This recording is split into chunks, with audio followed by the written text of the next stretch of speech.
Awesome. Can you hear me, Dr. Casado Perez? I can hear you, yeah. Awesome, awesome. So welcome everyone, all who's watching. On behalf of AADA and AMCD, my name is Leah Herbert. I am a second year doctoral student at University of Central Florida. And I have the honestly prestigious honor of being one of the few people to do these really exciting multicultural interviews to really expand our reach of both understanding multiculturalism kind of outside of the context of purely empirical research, books, and in-class time and counselor education is where kind of the main focal points is. So moving that sources of knowledge into video and digital format has been incredibly exciting and a very new initiative. And we were able to hand select a real dynamic and select few of experts, scholars, and really movers and shakers, I think, in the field who really do profound work within the field of multiculturalism, as well as continue to expand, challenge, and further build up our existing notions of what we consider that to be. So with that introduction in mind, I would first love to introduce Dr. Casado Perez, tell you guys a little bit about his background and things of that sort. And just to kind of give a refresher of those key pivotal pieces. 1 second. So Dr. Casado Perez serves as a director of the Community Counseling Clinic and coordinator of the Marriage and Family, Marriage, Couples, and Family Counseling Program at Portland State University. They earned their Doctor of Philosophy in Counselor Education and Supervision from the Pennsylvania State University with a doctoral specialty in teaching and higher education. They received their Master of Science in Mental Health Counseling from Mammoth University with specialty in relationship and family counseling. Dr. Casado Perez's scholarship focuses on equity and justice in education, with special emphasis on faculty diversification and minoritized faculty life, child welfare systems, and family social emotional health, mental health justice and social activism, and teaching and learning in counselor education and supervision. So without further ado, I would love to introduce Dr. Casado Perez. Hi, everybody. Thank you so much for joining us in our conversation. As Leah said, I'm Dr. Javier Casado Pérez, and I'm really excited to be here. I'm an assistant professor at Portland State University. And as it was mentioned, I'm also the director of our community counseling clinic here at Portland State. So my work is a bit at that intersection that Leah talked about around practice and scholarship, counselor education, research, and supervision. Definitely. And I also wanted to apologize for misgendering earlier. We're talking about that intersection, right, of like multiculturalism and diversity. And I just wanted to apologize. No, I guess I do use he or they pronouns, so I okay. appreciate you stopping to recognize that. Yes. It's very, very important to me. So I guess with that in mind, what is your definition or vision of multiculturalism? Like what comes up for you when you hear that term? Well, the term multiculturalism, the word, the language, and we go back to my master's program at Monmouth University. I was trained during the ongoing conversations in the discipline around what exactly does multiculturalism mean, what priority does it have, and how do we teach it in the classroom. And as a master's student, I frequently got messages of that becoming a counselor would be, quote, different for me, that it would look different, that it would feel different, that it would seem different. for me. I was one of the only students of color in my master's cohort. And then when I got into my doctoral work at Penn State, I got similar messages, both uplifting and also reminders that it would be different. And every time I asked that question on what does that difference mean, the answer came around to kind of multicultural, traditional definition of multiculturalism, that is that there's a difference between you and most of what the field looks like and what the field is or was at the time. Yeah, so that predominantly whiteness of the field and sort of the the messages around what a counselor and counselor educator is supposed to look like and be like, that was really my first exposure to counseling, which then that's what got me thinking of multiculturalism and what multiculturalism means. And for me, my work has never really been with the mainstream aspects of our practice, the mainstream clients that we work with. I was very early on assigned to work primarily with Spanish-speaking clients, primarily clients of color who would come into the agency. Monmouth University is in New Jersey, so the agency saw a lot of white clients, and a lot of the clients who were of color would be assigned to me. I have no regrets about that experience. At the same time, it was a decision that was taken from me because of my difference, that this is who you're going to work with and these are who your client's going to be. And that really got me thinking about multiculturalism, that it is traditionally defined as this, that there's a difference and we have to look for them and recognize them and quote unquote honor them as part of who we are as counselors. And for me, it always needed to be more than that, in terms of what happens because of those differences, what emerges out of those differences that we don't often talk about. And that's how I ended up in the work that I do now. So for me, multiculturalism is always a critical, I always define it as it needing to be a critical multiculturalism, that you're not only recognizing differences, but you're also being responsive to what comes out of those differences, and that you're bringing that into your practice, into your teaching, into your research, that there is both rewards, resiliencies, and there are consequences sometimes of that difference. That it's not just, as a counselor sitting, kind of sitting back and saying, well, you're different than me, and that's where the work stops. So it's come out of my work in a lot of different ways, but it always comes back to that, not just multiculturalism in the traditional sense of what are the differences between different categories we work with, but what are the differences between you and your client? What are the differences between them and the world? And what's coming out of those differences?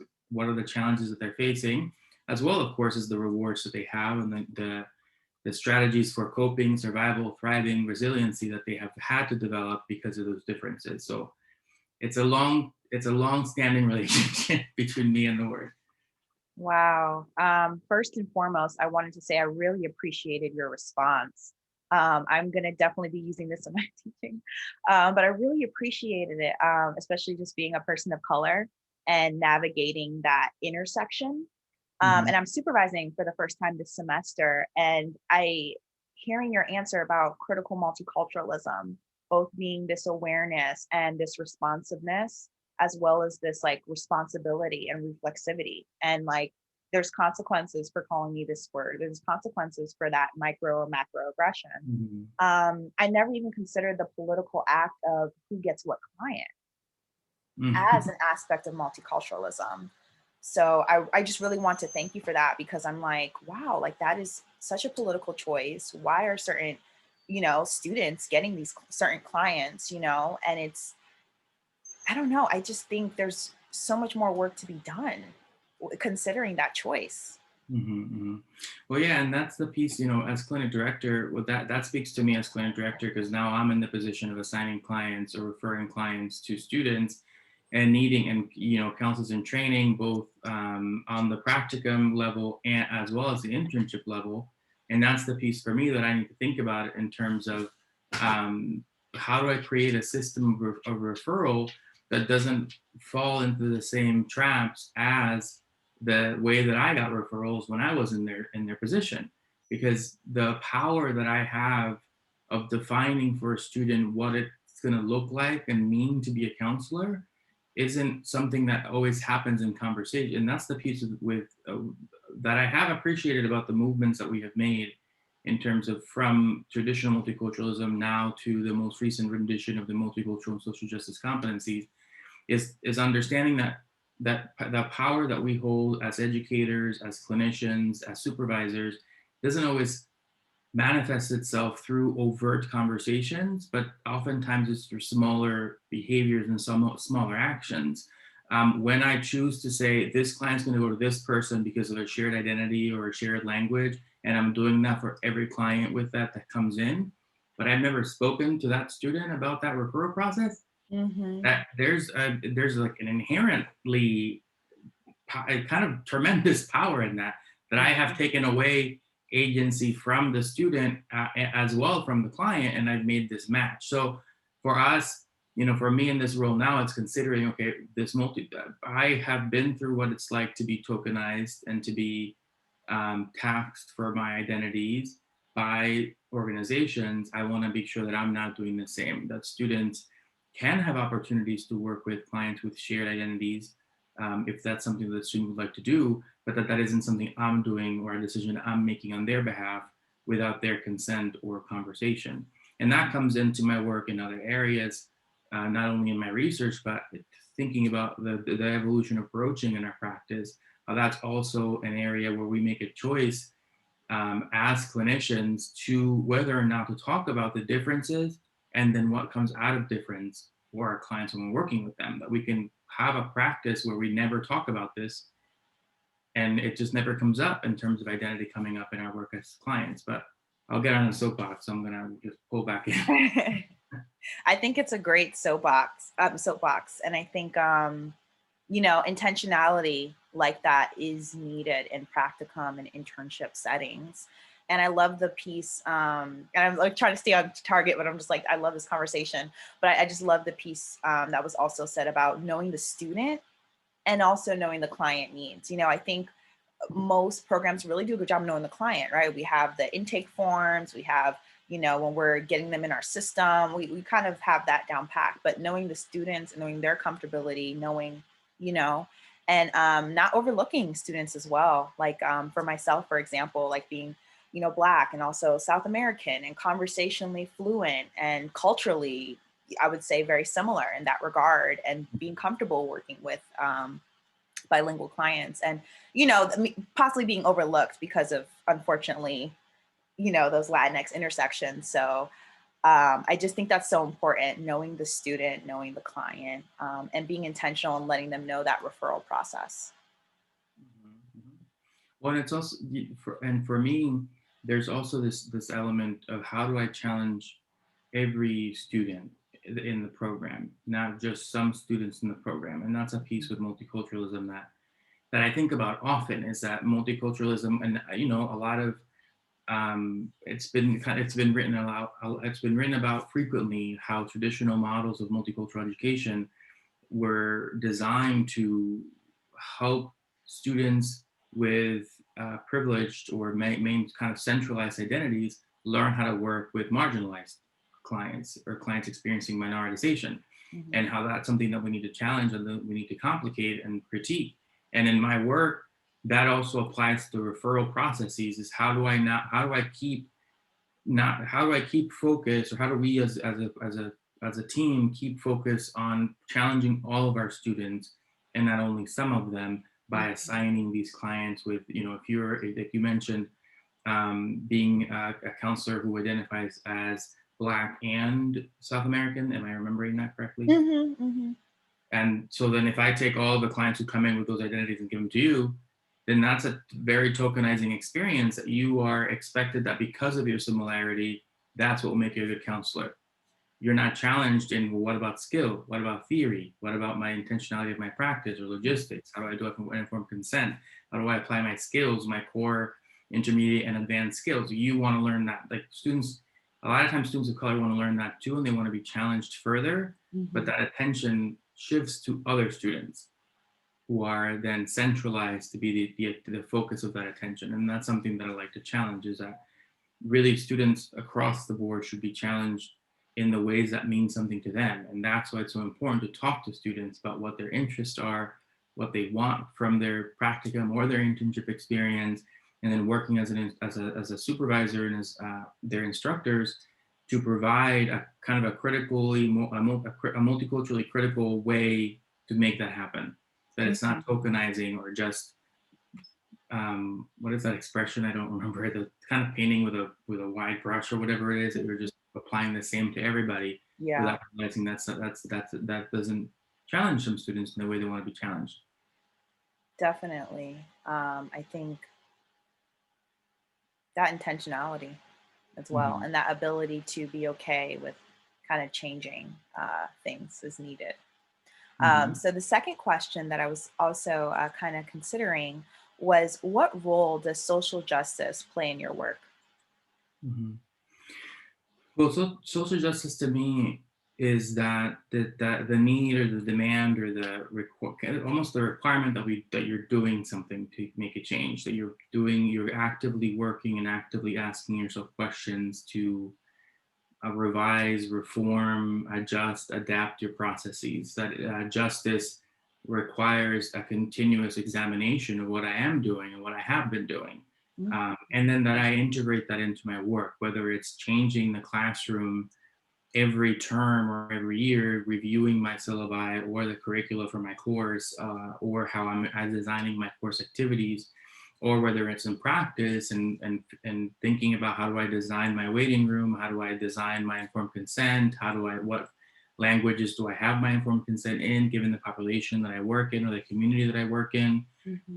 In your research, for me in research, it's thinking about how the work I do with minoritized faculty life comes partially out of my own personal experience of becoming a counselor educator and being exposed to some of these different forms of institutional oppression that minoritized faculty do experience, particularly faculty of color, and then wanting to research what do faculty do about it, and how do we help institutions change and faculty survive and thrive in their institutions. So social justice, to me, the role it plays is that reminder that you can recognize that difference, you can be responsive to that difference, but then you also have to be working to create a more equitable process or equitable system that you work in, that your work doesn't start only when the client is in the room and doesn't stop after the client has left the room.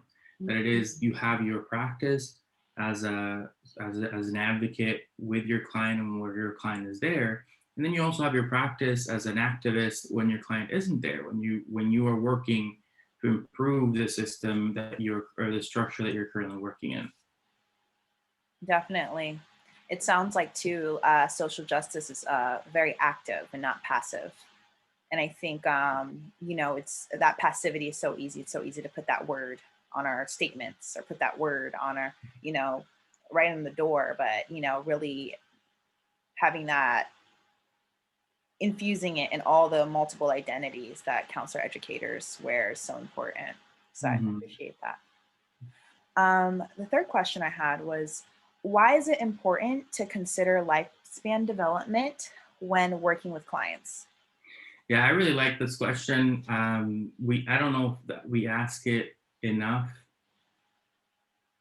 I don't know if we ask it enough. The thinking about adult life or even lifespan development. And as I thought about the question, I really thought about my answer to the multicultural question, and then the social justice question. And that when you think about multiculturalism as a contextualizing force, when you think about this is my response. People don't have to agree with this. But when you think about multiculturalism as a contextualizing sort of mechanism or force, where it provides a deeper dimension to the clients that we're working with, or the students that we're working with, or the supervisee that we're working with. And when you think about social justice as a second guiding principle or guiding element of what am I doing to improve the system, how am I critiquing it, how am I questioning it, how am I improving it, advancing it, I view adult lifespan development in a very similar way when I consider this question as another element that helps to contextualize who it is that you're working with. If I think about challenging students from that critical multicultural and equity and justice standpoint, of challenging students to learn in the classroom, I can't do that without thinking about who those students are, what stage of their life they're in, what their life history and experience has been, what has been their lifespan development up to the point that they're sitting in front of me, that is really relevant to the work that we're doing. We frequently, well, ideally, think about this question in terms of our clients. That's another area where I do value, and I believe it's really important to consider lifespan development, is who is the client sitting in front of me. One of my favorite examples of this is whenever I'm asked to talk about broaching in the counseling context. One of the most common myths. I just did a presentation for our state, the Oregon Counseling Association, on broaching. And one of the common myths for practitioners is that broaching is relationship independent. That broaching is, you do it regardless of who or where your client is in life. And that I actually thought about that myth right when I was thinking about this question, because you can't broach topics, difficult dialogues, until you can broach them in one capacity. For example, informed consent processes, recognizing the difference between you and your client. But having in-depth conversations around identity may not be possible until you've built a therapeutic relationship, and it's very dependent on the relationship. It's actually not independent. And then thinking about development, very similar. How I broach this topic, how we talk about identity, is going to be very different depending on who my client is sitting in front of me. If I want to talk about identity and oppression, sexism, ableism with a client who's a teenager, that's going to be a very different conversation than with a client who's in later adulthood, right? So for me, development has always been, this is also sort of how I teach development, that it's a contextualizing element to our practice with our clients, with our students, with our supervisees. Who is the person sitting across from me? What has their development been? Is just as important as the content they're learning in the course, as the work or the presenting concerns that they have, that we can't only focus on one without the other. Another example of that is with supervisees. I'm very well known among our students for focusing a lot on who the supervisee is as an individual, as a person, the person of the counselor, and thinking about and talking about their own lifespan development. How do they get to become counseling students? How do they arrive at wanting to become a counselor? And then how does that development impact how they're showing up? Exactly, their interpersonal reactions to clients, the skills they're choosing to use or not use. Because sometimes personal experience means you're more comfortable with a reflection of content or a paraphrase than you are a reflection of meaning or talking about feelings, right? So thinking about who you are as a person and then integrating that into supervision around practice, theory, and skills, and not doing my best not to do one without the other. Definitely. Oh, I wish I could have that clip for like 2 weeks ago in supervision. But that's so helpful. Connecting the personal development to micro skills. I never considered that, and I supervised this semester. So maybe next semester be better. Well, we're always improving. None of us, we always should be anyway, trying to improve. None of us want to think that we're perfect. But I think that's awesome. I think you should write a book that connection. Oh, that'd be really, really good to kind of focus on. The final question I had was, what are some concrete examples, and you kind of went through a little bit, but what are some concrete examples, 2 or 3, that demonstrate how you incorporate multiculturalism and social justice across lifespan development as a professional counselor, educator, supervisor, researcher? Yeah. So one of the examples that first came to mind when I consider this question, and thinking about it now, I'm thinking about, okay, so how do I want to do my best to be helpful here to the viewers. So I can give you a brief example of my research, which may be very helpful to some viewers more than others. So I'll try to keep that one brief. In my work with minoritized faculty, we found that participants' development, their kind of both their lifespan development, as well as taking that one step further into their familial development, cultural development, societal development, historical development, thinking about intergenerational messages and lessons from previous generations. For our participants, that has been instrumental to their work in changing and resisting systems of oppression in academia. So when I think about my work with minoritized faculty, I can't think about an institutional form of oppression without considering, first, you think about how does it impact the faculty member? How does it impact the educator? How does it impact students? Then we think about how do they survive that? How do they continue to succeed, which is the work that has been done. And then we think about how do they change their environment? And what I found really interesting in my work is understanding difference. Multiculturalism comes in the focus that we have, a critical multiculturalism comes in the focus that we have in minoritized faculty life, particularly for faculty of color. And then social justice is in how do we focus on resiliency and empowerment rather than just deficits and shortcomings? Like it's all terrible and it's all going horribly. Well, there's also ways that educators are thriving, that they're surviving in academia. So how are they doing that? And then it's resistance for me in my research is thinking about how are they changing the environment. And that for a lot of our participants is directly connected to how they become adults. How have they become academics? The lessons they learned from their family, the values that they were given, or the principles that they took from their family of origin or their own development in terms of enduring, being resilient, being determined, doing the work of changing the institution for those who come after or for those who are coming along behind that individual. They also talk about the experiences they have had along the way, even outside their family. So as similar to how I talked about my experience being told that counseling and counselor education would be different, participants talk about how their experiences in primary school, high school, undergrad, graduate studies, all the way leading up to their doctorate, and then into their first academic posts, that those experiences being exposed to oppression and kind of stopping to say, wait a minute, that doesn't feel good, that's not right.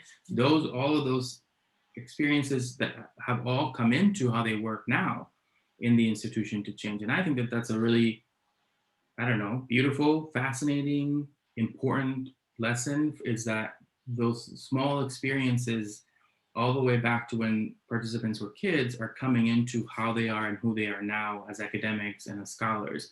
That sort of lifespan context is not often given to a lot of educators, both through K through 12 and in higher ed. So that's one example for me of how I bring in lifespan development. Is in my research, I make sure to talk about who the person is and how they've come in to become who they are and how those experiences have impacted them. And then another concrete example that I can talk about is thinking about my supervisees.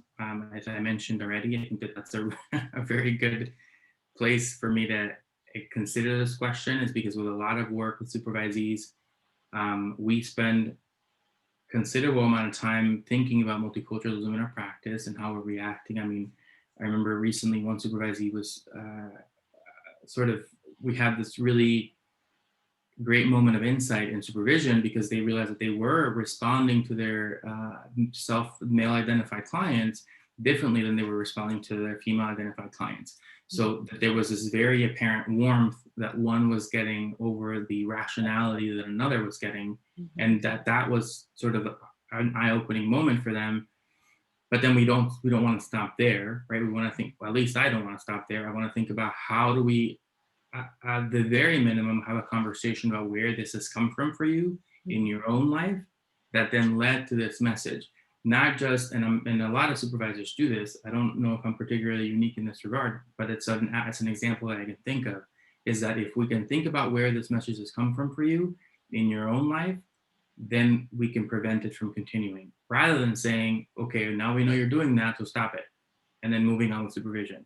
But that context of lifespan development helps to concretize for the supervisee who they are and why they're showing up the way they are and where that's come from. And then if there's more work in therapy or counseling that needs to be done, then they can go on and do that. So that's an aspect of my supervision that I hold tightly to, is thinking about, at least for a given amount of time each week, let's talk about you and how you're doing and what's coming up for you and how does this person impact who you are. Let's take countertransference. Let's not just call it countertransference, but let's explore it a little further than that, right? So, Yeah. okay, countertransference, why? Where is it coming from? Who does it remind you of? Tell me about that person in your life. What role do they play in your life? That we're thinking about lifespan development for the counselor in supervision, just as much as I'm thinking about now identity differences, equity and justice issues, accessibility. And that's another example in terms of the clinic that I can think about is in my role as clinic director. I'll just keep going, I think. So all I'll say there is thinking about what role do I have in this community in terms of accessibility and in terms of availability and kind of visibility or being known in the community as a resource, and then adjusting our processes and our structure so that clients who otherwise wouldn't be able to access counseling services can access counseling services. And thinking about how do we design our services to be able to meet the needs of the widest possible client population. So it's the development, of course, equity and justice, and then development. It's thinking about how does it come in understanding who I'm working with as an educator, as a supervisor, as a clinician, as a researcher, and then what am I doing on my end to not over, but just continuously critique and question my processes and my systems. So that doesn't stop. Yeah, it's a continuous process. Mhm. And I love the fact that in your examples, that relationality is there, as well as kind of that keen sense of like tracking, right? Like you have to be aware, you have to be present, you need that mindfulness to pick up Mhm. when the supervisee might be having that change in difference, or to pick up in your research when, possibly one of the participants says something that's like, hey, that could have passed someone else, but I might have to re-listen to that piece. Mhm. So I just really appreciate that relationality, both with the other, but it also sounds like a relationality both with yourself, because you alone aren't problem solver, but you're rather like a collaborator. Yeah, I sometimes have students ask me, how do I, they experience different courses, different faculty who are all critical and they ask questions and they embrace the multicultural counseling social justice, the multicultural social justice counseling competencies in terms of adjusting their courses, exposing students to difficult questions.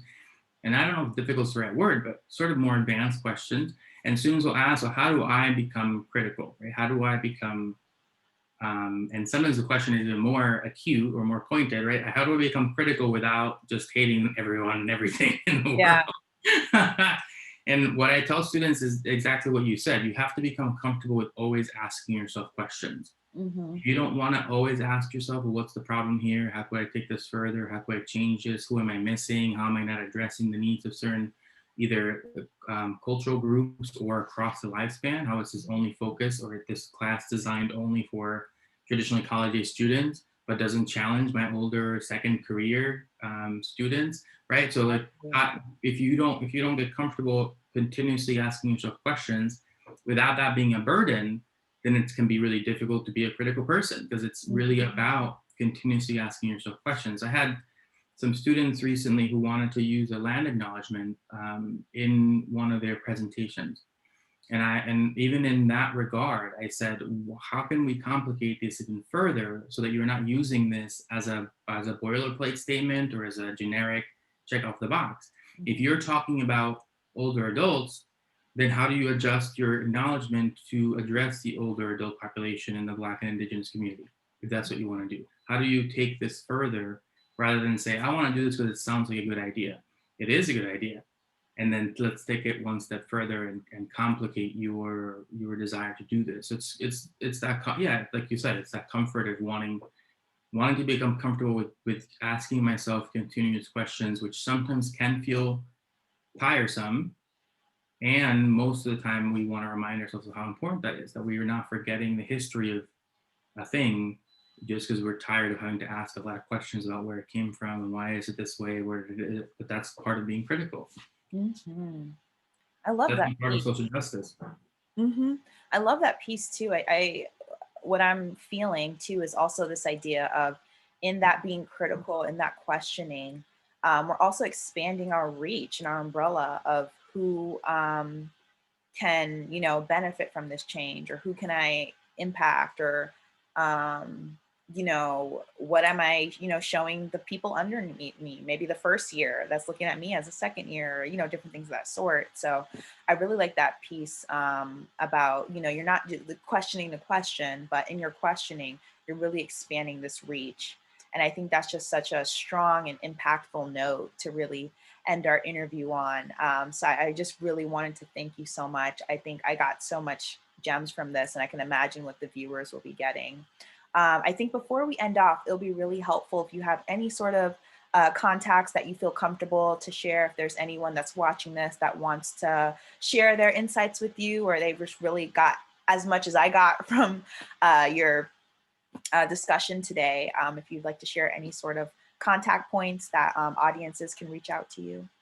Yeah, of course. So first, thank you so much for having me. I really appreciate having a chance to talk to you about these different multiculturalism, social justice, lifespan development. I do really believe that they're really important, particularly adult lifespan. I mean, lifespan development.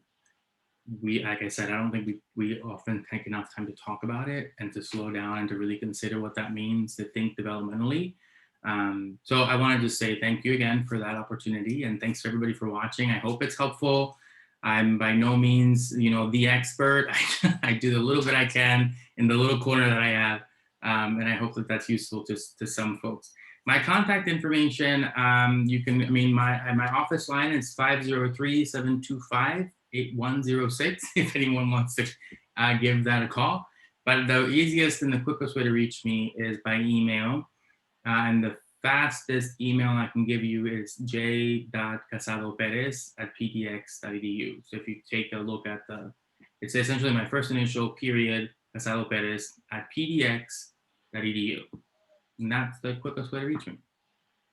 Awesome. So I think those contact information will also be listed below. But for folks that are listening, you have the number and the email. So that's really, really helpful. But I just want to thank you once more. I am going to pause on the recording.